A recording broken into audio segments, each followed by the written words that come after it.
Бір сұрақ келіп түскен екен тағы да. Ассалаумағалейкум. Уағалейкумассалам. Қал жағдай жақсы ма? Ауыл елдерің аман ба дейді. Шүкір, аманшылық бәрі. Осы алма ағаштарының жапырағы неден сарғаяды дейді. Алма ағашының жапырақтарының сарғаюының бірнеше себептері бар. Оны неше түрлі себептерін айтуға болады. Ең бірінші себебі бұл міндетті түрде азоттың жетіспеушілігі. Міндетті түрде егер барлық жапырақ сарғаятын болса, немесе егер жапырақтар өсу барысында жоғары жапырақтар ғана, жоғарыда орналасқан жапырақ, жаңа жапырақтар ғана сарғайып жатса, онда оған темір жетіспейді деген сөз. Яғни топырағың сілтілі тамыр топырақтың темірді сіңіре алмай жатыр деген сөз. Азот жетіспейтін болса, міндетті түрде азотпен қамтамасыз етесіз. Топырағыңыз азот кем болатын болса, темір жетіспейтін жаңағыдай болатын болса, онда оған жапырақтан темірдің хелатты формасын бересіз, жапырақтан шашатын боласыз.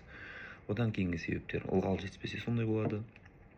Ылғал жетіспей қалса, одан кейін тағы да бір несі, ылғал көп болса да сондай болуы мүмкін. Жапырақтар сарғайып, өйткені топырақта оттегі жетпей қалған кезде.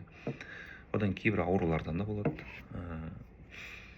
Кейде тағы күн ыстықтан да болады, кейде сарғаяды. Бірақ негізгі көбінесе жалпы сарғайып кетіп жататын болса, іш жері күймей, жарақаттанбай, онда көбінесе осы азот пен темір жетіспей жатқанда болады. Кейде болады, ол күкірт элемент жетіспей жатқанда болады негізі.